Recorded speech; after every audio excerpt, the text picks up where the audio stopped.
Hello everybody, and welcome to the first part in this new series of mine, Useful Phrases. It's going to be a kind of guide to Woko. For those of you who don't know, Woko is a constructed language of mine, or conlang.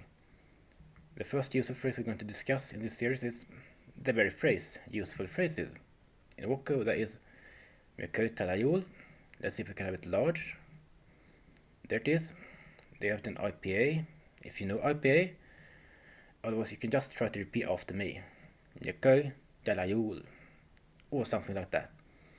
You can see that the phrase is made up of two words. Mekoi, that means phrases, and Talayul, that means useful.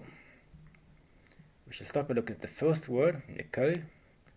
I've translated it as phrases here, but it can also mean like part, group, line, department, like any collection of entities that somehow belong together. If you look at the pronunciation of the word, which is that the M is a light or palatalized consonant, that the K is dark or velarized consonant. The opposition between light and dark, or between palatalized and velarized consonant, is quite important in the phonology of Woko. We can see that the pronunciation of the E, the S sound, the front vowel is a bit different depending on whether it comes after the light M or the dark K. It's more retracted, more like a schwa sound after the dark K, so it's Mekoi and not Mekei. We can see that stress falls on the last syllable. That's because the word ends in a diphthong.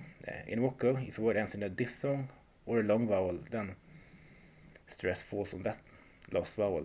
Otherwise, it's on the second to last. Now we should look at the grammar of the word. We can see that there is no plural marking, or rather, the plural form is the default form or the unmarked form of the word.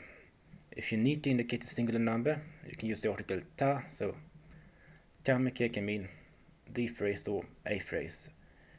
We should note that there is no distinction between definite and indefinite nouns in Woko, so Mekoi can mean either the phrase or a phrase, depending on context. Let's move on to the second word, Talayul. I've translated it as useful here. It's really a compound. It's made up of two parts. Talay, that means form or picture, and it's often used to form adjectives, and yul, that means use or use. It can be either a verb or a noun. In Woko, many words are like that. They can be either nouns or verbs, depending on where they go in the sentence. One final note about the pronunciation. You may have noticed that the final U is silent. That's often the case in Woko.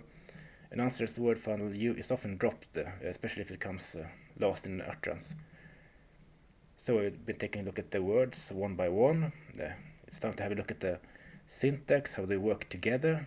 We can see that the adjectives comes after the noun. That's usually the case with modifiers in Woko, like adjectives, adverbs, genitives, etc. They typically go after the words that they modify. As a last point, we should note that the adjective Talayul, useful, has no plural form. In Woko, many adjectives do have plural forms, but this one doesn't. We'll probably discuss that in more detail later in the series. Well, that's pretty much everything I had to say in this first part.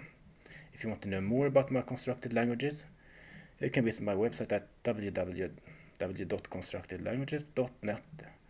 Thank you everybody for watching, and bye for now.